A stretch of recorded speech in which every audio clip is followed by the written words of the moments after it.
All right, so welcome to the 2025-2026 Inclusive Learning Circles series, which is all about fostering the synergy between UDL, AT, and AAC.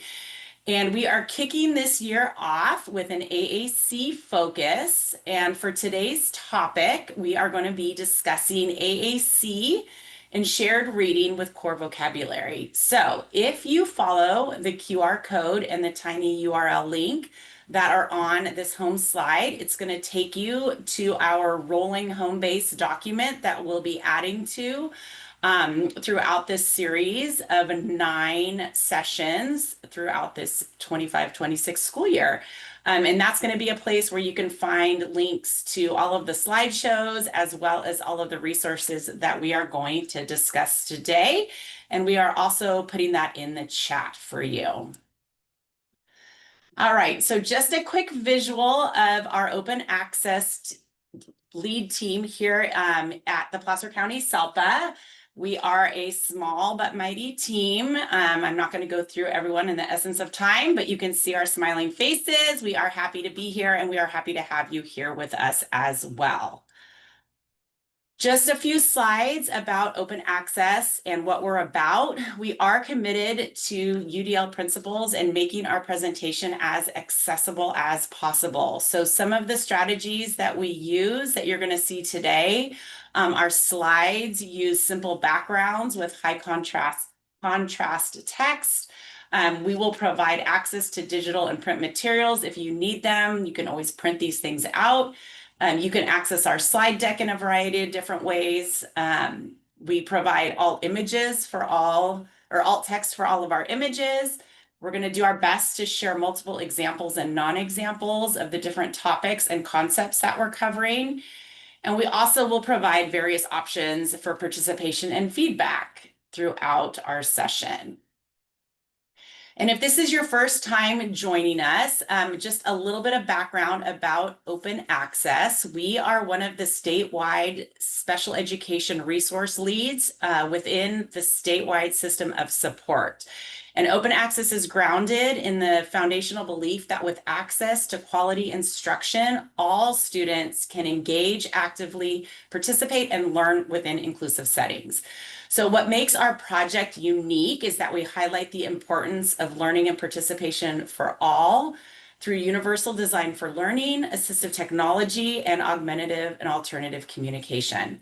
So you will see a link to our website where we have a plethora of universal free resources for educators and administrators designed to support the implementation of UDL, AT, and AAC.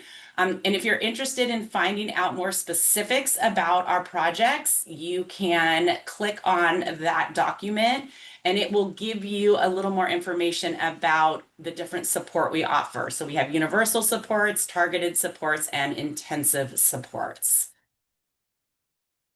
All right, and before we begin, we want to make sure that you do have access to all of the resources from today's session. So again, that QR code is going to take you to a home base where you will have the links for everything. You can also visit our website to explore more tools and professional learning opportunities under our events tab if you are interested. So we're going to start by introducing ourselves, the presenters for today. So I am Jennifer Wright, and I am the AAC content lead for open access. I'm going to toss it to Aline. Hi, I'm Eileen. I'm a speech language pathologist in Irvine Unified School District that supports the AT and AAC, and we are part of that open access where we went through the program. So great to work with Placer County. And Leslie? And yeah, I am Leslie Kerbrad. I'm a speech language pathologist, and I am one of the AAC leads for our district in supporting our complex communicators and building capacity in our district. And we are so excited to be a part of open access and working with Placer County SELPA. So welcome, everyone. All right. These are two of our amazing statewide leads. So thank you for joining me in this presentation today. All right, so before we dive into today's session, we're just going to take a quick moment to connect. So we'd love to see who's here with us today. So if you wouldn't mind in the chat, just do a quick introduction of yourself, your name, where you're located, and your role. That will kind of help us gauge who our audience is today.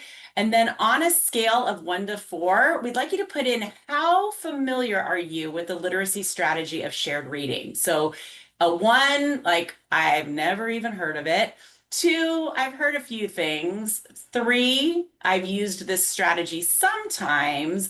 Or 4, I use shared reading as an integral part of my literacy instruction. So just kind of take a minute to type that into chat, and I'm going to do a quick look to see who we have with us today.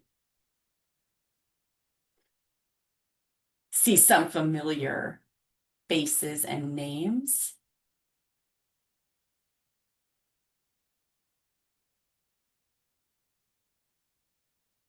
All right, so we have definitely a range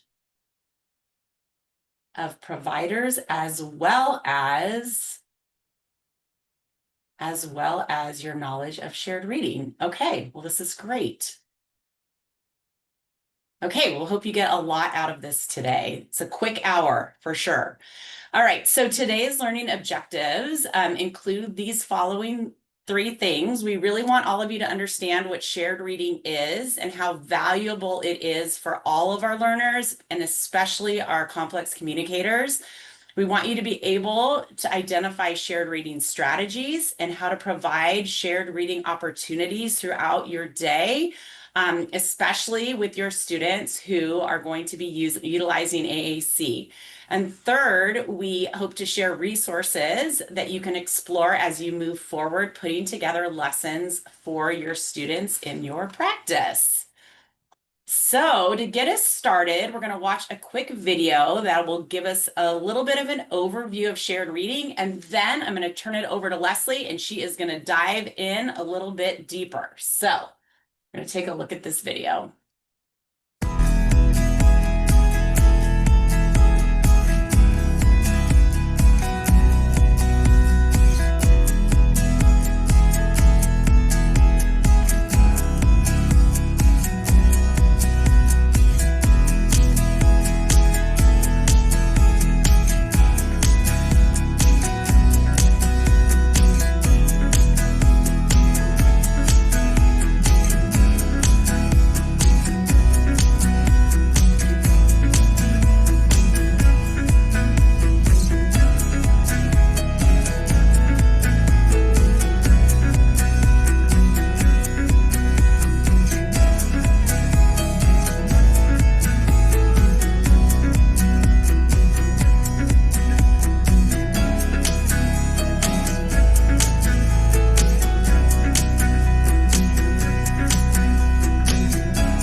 There we have it. So I am going to now turn it over, like I said, to Leslie, and she is going to take us on a little bit of a deeper dive. So here we go. Great. Thanks, Jen. All right, so let's talk about one of the most powerful strategies in our toolkit, shared reading. While this is a great activity for everyone, it becomes a game changer for our students who are developing their literacy skills. And the real magic of shared reading isn't in the book itself, but in that interaction that we build around it. And this is something we can do individually with a student or as a whole class lesson. But what I want to focus on, why this is so critical to build into our daily routines. And the research paints a very clear and urgent picture for us. First, the statistics from Folly and Walter is staggering. 9 out of 10 students with complex communication needs leave high school without functional literacy skills they need to succeed. And this is an outcome we simply cannot accept. And research from Barton and Huxley helps us understand why this happens. It um, it was found that children who use AAC have significantly fewer experiences with books and literacy instruction compared to their siblings. And we're talking 2 out of every 10 opportunities. That's an enormous gap in access and experience. So this is where shared reading becomes our solution. And the final point here highlights it's not just story time. It's an evidence-based practice that provides the ideal context for fostering both literacy and communication. It's our chance to intentionally use appropriate wait time, ask natural questions, attribute meaning to every communication attempt, and most importantly, model language for our students. And this is how we begin to change those numbers.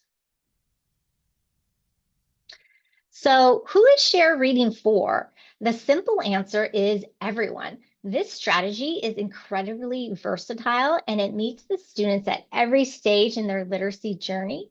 For our students who are just beginning to show interest in books or maybe aren't showing any interest yet, shared reading, it isn't about reading. It's about creating a positive and engaging, low pressure experience with a book. And it's our chance to spark that curiosity in our students. And for students who are not yet reading independently, this is our bridge. We take the pressure of decoding off their shoulders so they can focus on the story, the vocabulary, and the pure enjoyment of the narrative and engagement with that adult. And then we have our beginning readers. They might be able to read words, but they need support to make deeper sense of the text. So through shared reading, we can help them connect the dots, ask questions, build on their comprehension skills and confidence. And finally, even for our students who are competent readers, shared reading is vital for them. The focus shifts from decoding that interaction to it becomes a fantastic opportunity to practice conversation, share opinions, and engage socially with a communication partner about text. And ultimately, shared reading adapts to meet the specific needs of every single learner in our classroom. So shared reading is a powerful and interactive experience where an adult reads with a child. This simple activity helps children build essential language skills by introducing new vocabulary and promoting expressive communication. It also teaches them foundational concepts of print, like reading left to right, and helps them develop alphabetic and phonological awareness.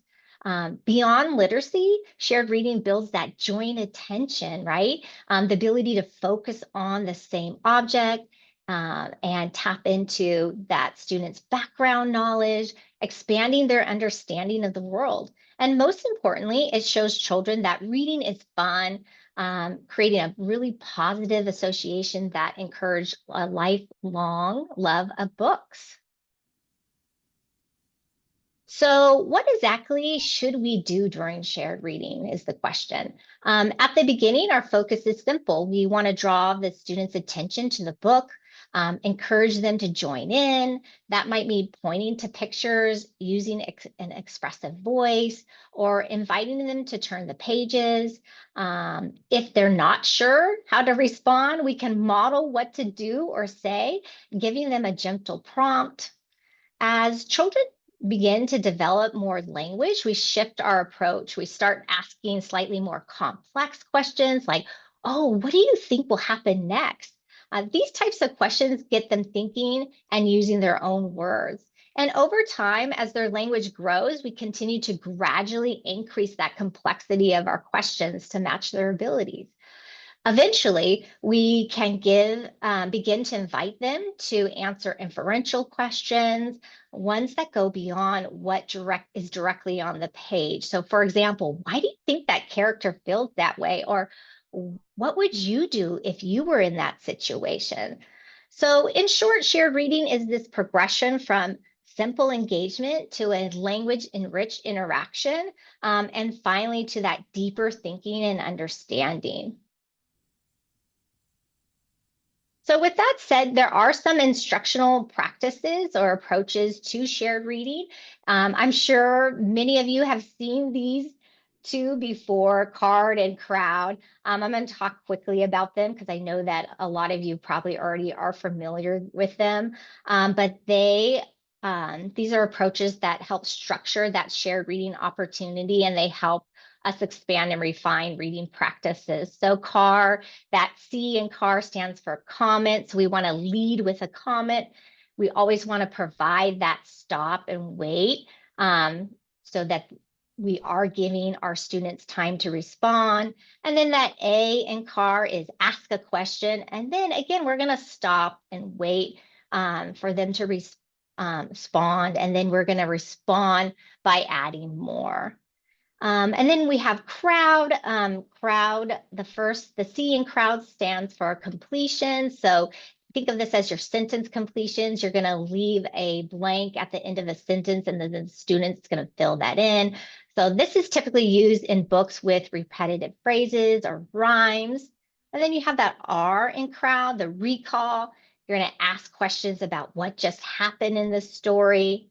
Next, you have O for open-ended. These are questions that do not have a specific answers, and they might be, tell me what's happening in this picture.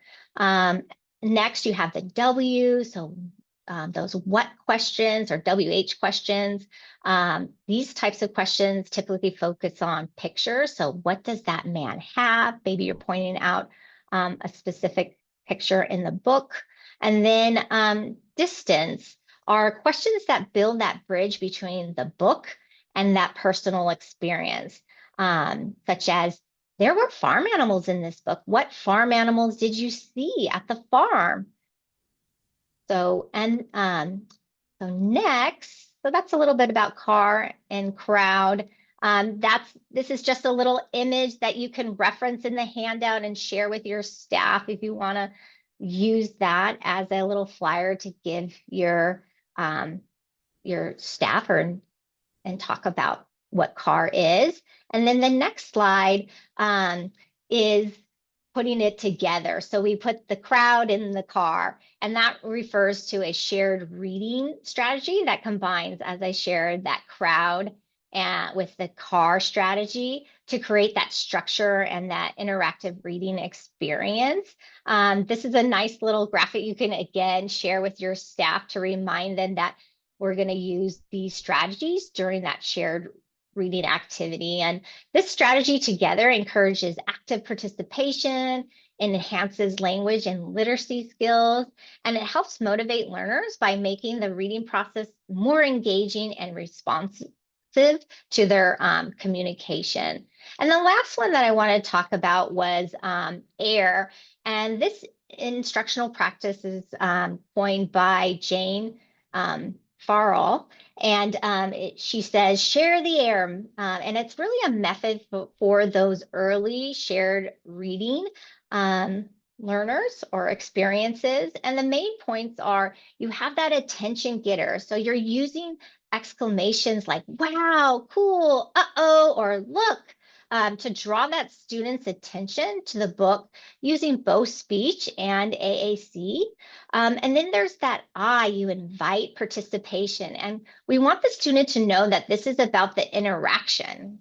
So we follow the attention getter with a second comment or a simple yes/no question, also using speech and AAC. So you might say, oh, you like eating oranges, don't you? So they're having to respond to that yes, no, and then you get that response, which is the R, and you attribute meaning to the individual's or the student's body language, facial expressions, and vocalizations. So if attributing meaning isn't possible, the adult facility would model a response themselves using verbal speech and the student's aided communication tool, and let the student know that you have attributed meaning to and the meaning you gave it, such as, oh, you smiled when you looked at the oranges. That must mean you like them. So those are just a couple of different instructional practices that you can use during a shared reading experience. So with that, I'm going to hand it off to Eileen, and she's going to talk about when we use when to implement shared reading and how that implementation might look like. Okay, thanks, Leslie. So when to implement shared reading? I think thinking about shared reading beyond just taking a book and looking at it and reading together, we want to talk about the key of shared reading is integrating literacy throughout the school day, similar to how we want to integrate communication into the daily curriculum and all interactions. We also need to help emphasize text and reading throughout the school day. This means that using a shared reading experience during morning meeting, snack time, transitions, or even a quick poem while lining up. We can always focus on letters, labels, things throughout the classroom. And we can support literacy all day by giving students various ways to explore text. So have a lot of different or various types of media available for them to explore. Their world and their classroom should be filled with books. Large books, small books, digital books, labels on classroom objects, visuals placed around the room. These tools will invite that spontaneous shared reading moments that are part of the school day. We want to show them that text has meaning throughout their day, just like how they would experience it in their daily life. So by creating a classroom-wide approach to celebrating reading and writing, we can follow the students' lead and turn everyday moments into opportunities for literacy learning. And then finally, we want to focus on core words during our weekly book and letter studies. So when you do the shared reading experience, you can also have those core words available that you wanted to target for that week, or a book study depending on the holiday or what's happening at school. And you want to give students consistent and meaningful ways to interact with text throughout their day and where they're experiencing that text has meaning. Okay, so how do we implement it? What are we supposed to do? We want to plan ahead. Plan out your target core and fringe vocabulary to model and comment. You can place it, as part of your vocabulary that week, the book study that you are reading. You can even use Post-its on your book to remind you of the core words or the specific core words that you are trying to use. You can plan out your materials in order to maximize modeling. You can consider having your book in slides or utilize a large core board projected behind you. Student devices and boards should always be available within reach as you model and as you give them an opportunity to express themselves. And also have tangible objects or pictures or images that help build connections and support engagement and encourage that communication related to your book study or your core words or your targets of the week. Make personal connections with the students and the book, such as comments like, oh, I think they look like they're going to the zoo. What animals do we see at the zoo? Raise your hand if you've been to the zoo. You want to follow your students' initiation and attribute meaning to their communication attempts while modeling on a system or a core word board or your core words that you're focused on. And for example, if you have the book, Don't Let the Pigeons Ride the Bus, and you might say, you're shaking your head, no, I wonder. And then you look at your student and you might see a student shaking their head, and then you would attribute meaning to that. I think you're telling him, no, don't ride the bus. And then respond with enthusiasm. So your students will match your enthusiasm for what you are teaching and your experience with literacy. Students do not need to respond, but when they do respond, you can respond with enthusiasm and show that engagement and build upon that interaction. So some strategies, like Leslie had mentioned, the car, crowd, and air, you can utilize any of those strategies within shared reading. You want to be modeling with core words, use descriptive teaching method when reading words, and work in that comprehension piece. So targeting the meaning of words and allow students to use their core words to describe them. Also encourage your staff members to make statements, ask open-ended questions, and also narrate their thinking. Oh, that student, or that, it could be a bear, that bear is running. That's an action word. I can find that under actions, running, and then show that where that core word might be. You can also read the same book multiple days, across the week. So this will increase interest. It builds the routine. It helps build upon the learning from the previous day. And you can have a different goal for each time, or to follow up on a different activity. You can do shared reading through Tar Heel Reader. You could do some comprehension, some core words. You can also find the book maybe on Storytime Online. And we can do focus reading based off of that target core word that you've chosen for that week or that book study. And then also, oops, sorry. Also, don't forget to focus on the sounds and letters that you are seeing. And that's part of the daily integration of literacy skills and the sounds and letters. So showing them that text has meaning. Okay, so there's a lot of talking, but now we can see a video of what it will look like, of what shared reading looks like. Here, I want you to take a look at all the kind of strategies we were talking about, and we're going to play the example video, and we will ask you kind of what you saw or what strategies you noticed, or how she utilized core words or the communication system. Okay, let's play that. Hi everyone, Amanda Hartman, speech pathologist here, and I'm going to read The Speedy Sloth for the National Simultaneous Storytime of 2023 with our friend Spike. Hooray! And I'm going to read the book with AAC. This stuff. I've got it in front of me, but you'll see it up over here while I'm reading the book. AAC stands for Augmentative and Alternative Communication, which sounds tricky, but it's not. It's any way to communicate if somebody can't rely on speaking. Now, sharing a book with our friends using AAC is going to help them understand the book better. And it's going to help them have a way to be able to talk about the book. Good. That sounds like a good idea. So you're going to see me showing you some words on the AAC as we enjoy the book together. Hooray! Should we make a start? Yes, let's go. Sometimes I'll point to words. Sometimes I might make a sentence. Let's have a look.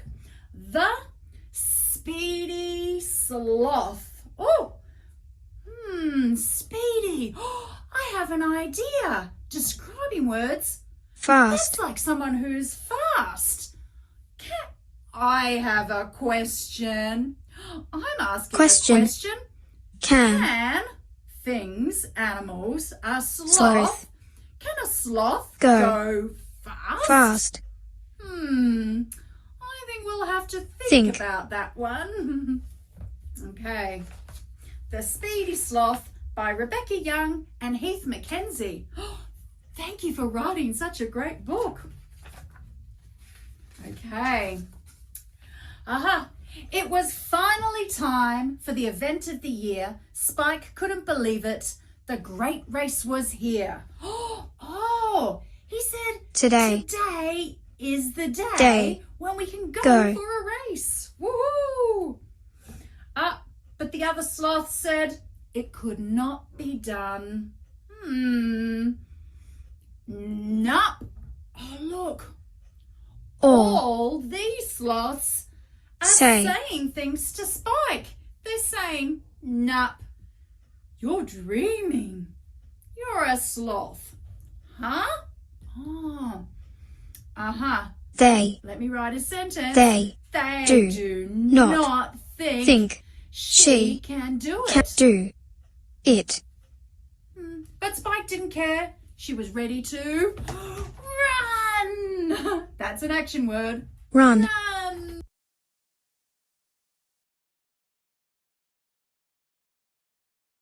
Okay, so that was a great example of shared reading. Kind of notice what she did at the beginning. Please put in the chat some of the things that you noticed, all the things that we described through the strategies, but also when you are providing emergent literacy instruction for beginning readers, for emergent literacy students, emergent readers. Go ahead and add your thoughts in the chat. What did you guys see?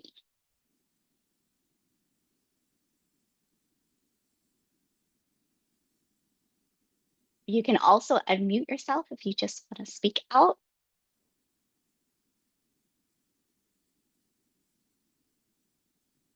Modeling core words, sentence structure. She paused. Yes, she did a lot of pausing. She also narrated where she was going or how she was thinking, right? Action word, describe. Yep, action. She told the grammatical form. Yep. She had her sloth. She listed the title. She wanted to make sure she read the title. She also wanted to make sure that she read the author. So really giving the students an understanding that books have a title, sort of those beginning ways to interact with books and an author. She also made the sound of speedy sloth, right? She wanted to make sure she emphasized those early reading and sound to letter correspondence. She made a lot of statements too, and her questions were less about requiring some sort of response. It was more of a thoughtful question of what we will see or what might happen. And it was more of a rhetorical and statement type question. Gave synonyms, great. Used a lot of core words. She even asked a question of like, oh, I have a question. Would sloths be fast? So something that was strange or different. And she didn't necessarily just model every single word either from the book. And she went beyond just the words that are written in the book. She really discussed and talked about it and made it meaningful where there could be an interaction. Great. That's really fun. She does a lot of these videos and she always incorporates AAC as part of it. So if you look her up, Amanda Hartman, I believe she has quite a few videos out there. All right, and then we will now go and talk about, some of those reading tips. We did see a lot of that just from the video. Choose books based off of your students' personal interests to help increase that interest and engagement. Model on core words, universal core boards, any system to help them respond and also build meaning and know how to use those core words in something that's interactive. Encourage and accept all forms of expressive communication. Encourage communication, but do not require it. Provided an exaggerated wait time for a response. And then you can also create your own books to make it meaningful for them and adapt magazines or specific language targets or target wordless picture books that you guys can discuss what you're seeing. So those are just some shared reading tips, and we're going to go into some shared reading resources, and Jen is going to take us through that. All right, so we have a few shared reading resources on this slide, but we also have put all of those on the home base document with links. But there's a couple that I want to highlight because I think a lot of us think, oh my gosh, I'm going to have to figure this all out by myself. And there are a couple of, again, that I want to share with you that are going to, I think, help you jumpstart with this strategy in your class. So the first one, Pranky Romick Saltillo, they have developed literacy planners. And this is an example of a literacy planner for a book called A Day with No Words. And on this, for every book they have, you're going to see that, and I know this may be hard to see on this slide, but I'm going to show you how to get to it so you can go explore it. But you'll see that they have a whole section on shared reading and how to do it. And then they talk about, on this other side, they talk about core words that you could target, as well as some additional fringe words that might be in that story that you can target. And then for this, they do have different things listed for like objectives, maybe some materials you might want to use, and bonus skills. So this is what an example of the literacy planner looks like. So I am going to show you really quick how to get there. You will go to the AAC Language Lab, and then once you're there, you go to resources and then go to literacy interventions. And once you get to literacy interventions, you are going to see that they have their different, here is the literacy planner. So they also have a calendar that has all of this in it as well. But if you go to this literacy planner, not only can you download this year's literacy planner, but they have literacy planners all the way back through 2020 that you can also download. And within each one of these literacy planners, you're going to see that they have, see if it opens up for me, because I really think this is a great resource. When you're on this site, they do use and highlight their language system, which is Unity, but it doesn't mean that you can't use it with any other language system that's out there. So you'll see, if I just scroll down really quick, all of these books are in here, and they all have that same type of resource to support you as you're reading that book as part of your shared reading activity. So really, really awesome resource. I actually worked in a classroom last year, and one of our teachers went out and bought every single one of these books so that she could do this once a month. So in each one of these literacy planners, they've done something for every month, and the books are all different, and you'll just find a wealth of already organized activities for you to do. So that is the AAC Language Lab and the literacy planners. And then another one I want to highlight is through AbleNet. And AbleNet, they have a ton of resources as well. And I don't know that everyone is really familiar with them. We actually just did a webinar with them, which is on our events tab as something you can go back and watch. But under their AT resources, if you go to their AT resource section and then scroll down and you type in shared reading, it comes up with, well, the most exciting thing for little kids. The first one here is poop. So if you go to this lesson, it takes you to this classroom unit page, and under those classroom units, you'll find an overview of reading and writing activity, arts and crafts, and enrichment all around that one story. But under reading, there's a whole infographic and guide to doing shared reading with that specific story. So for example, here we are with poop, and it talks about what core words you can use with this book and some other topic words that also you might be able to talk about. And then it gives you like what you can do to prepare to do it and how you're going to do that shared reading activity with this book. So just a great resource so that you don't have to reinvent the wheel on this. And once you get to this section, they also have all these other classroom units here. So you could choose, for example, buses and cars, and you'll see same thing. You're going to see under reading and writing.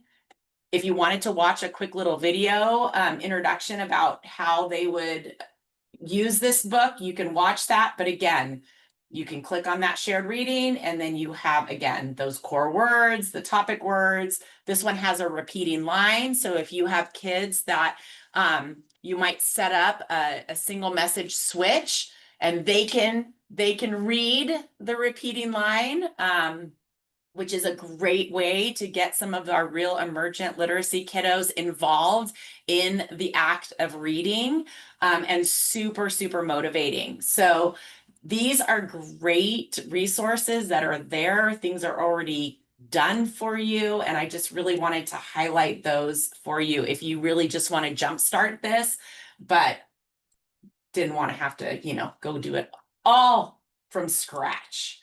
Again, on our resources page, on that home base, we have links to all of these. For the AbleNet resource, you may have to sign up. You don't have to pay anything for either one of those to access the things that I've shown you here.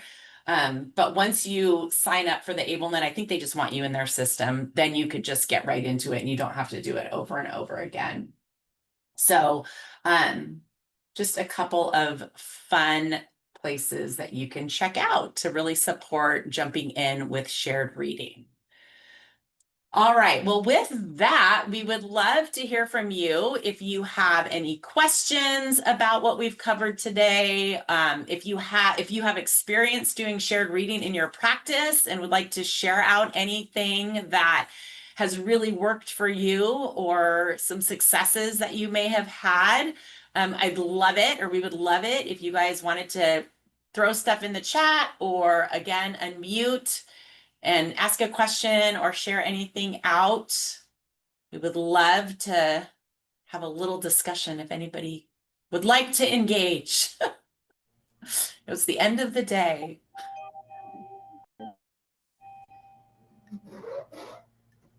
I just started doing some more shared reading this year, and it was really inspired by my speech pathologist, and she would basically share the screen. And so what I do is I make a slideshow each week of the book, and I put the icon. So would be really great is if the icon could talk, but we use the icon that is in their talker. And I have kids using Touch Chat and ProLoco, so I use both.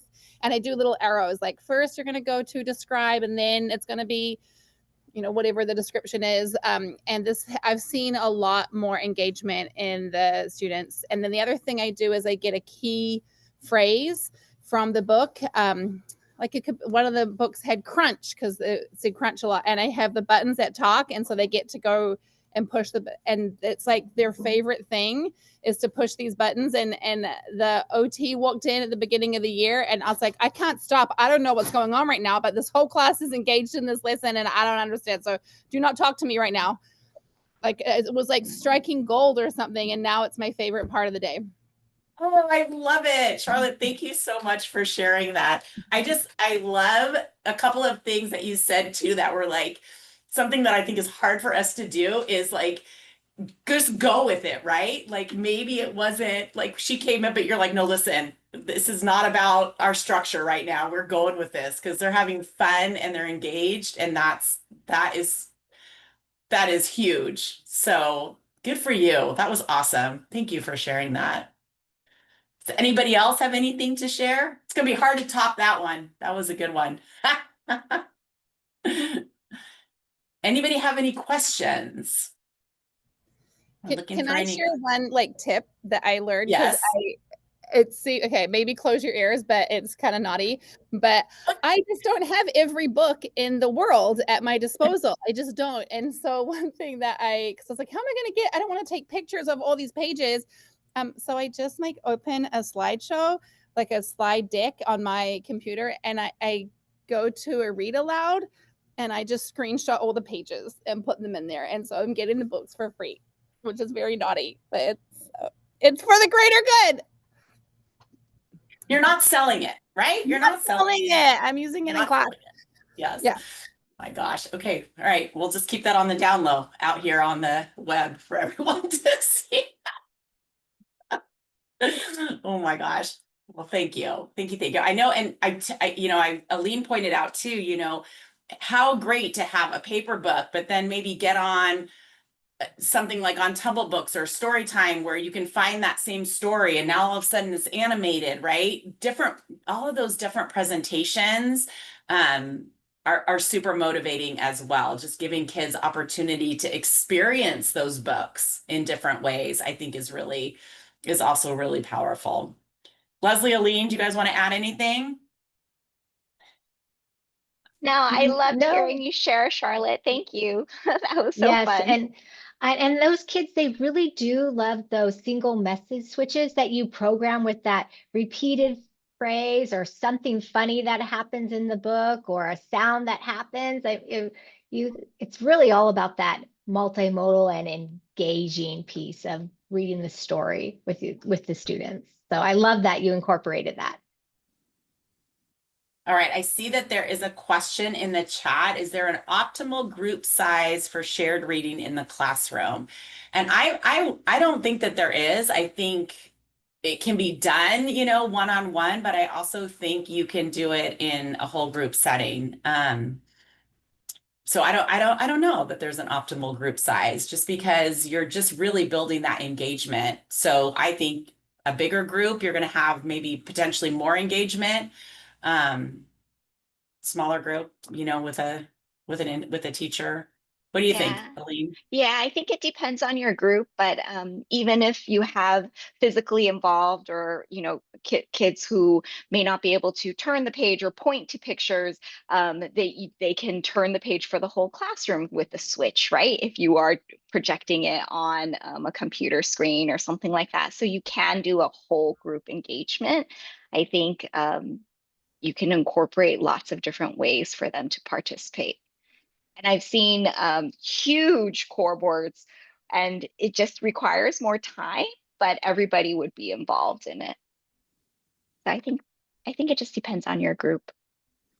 Yeah. And Audra, I just was going to say, Audra posted something in the chat about another website. I'm going to go ahead and add that to the resources so that everybody has it on that home base so you guys don't lose that. So thanks, Audra. I will pop that on there as well.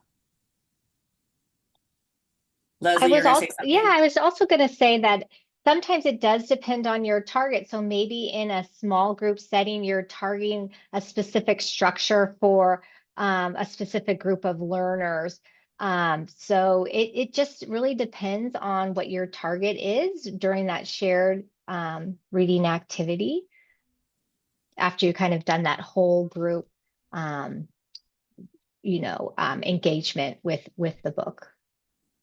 Yeah, I've seen it where it's like the whole group engagement of like the first few pages, and then they might break up into smaller groups and do rotations and experiencing or talking about each core word in different pages or on repetition and having a little bit of that smaller group where they can interact too.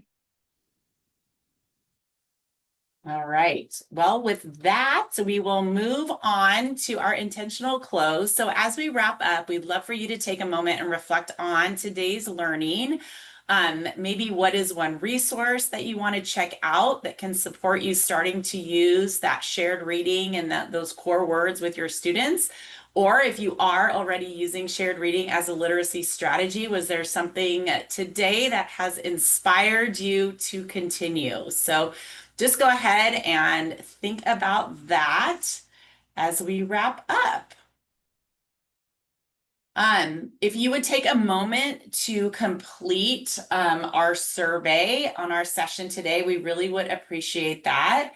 And I'd like to highlight a couple of things. One, our next Inclusive Learning Circle series will be on October 15th.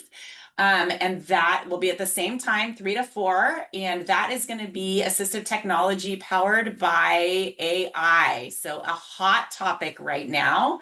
So hopefully you guys will all join us and maybe pull in a few more people that you think might be interested in that. And again, once you register for one, you're registered for all of them. So you just will be able to come to all of them. And something exciting this year, if you attend all 9 of our inclusive learning circles, that makes you eligible to get 0.9 CEUs from Sac State, which for some of you, if you are educators and you're still looking to acquire those units to help you potentially move across on that salary scale, it's a pretty good deal. It's a pretty cheap deal. But if you're interested in that, we will you can reach out to us, and we're able to keep track of attendance, so we'll know if you were actually at all 9 sessions, and then you can do that. And then for my SLPs and SLPAs that may be in this particular inclusive learning circle, I'm going to post a CEU form for you. You can get an hour today. So go ahead if you are a SLP or a SLPA and would like to use that for your state licensure. You can go ahead and grab that out of the chat. And I think with that, we're just going to do our shameless plug for open access on social media. Follow us. We post a lot of really kind of fun Fact Fridays and Tip Tuesdays, and we always post about our upcoming events and events that we are also in collaboration with other statewide resource leads. So there's a lot of good information to be had. So pick your platform and follow us. We would love it. And then would love just to say thank you very much for attending. On behalf of Eileen and Leslie and I, we appreciate you spending this hour with us, and we hope to see you at one of our next Inclusive Learning Circle series. So thank you very much. Thank you. Bye.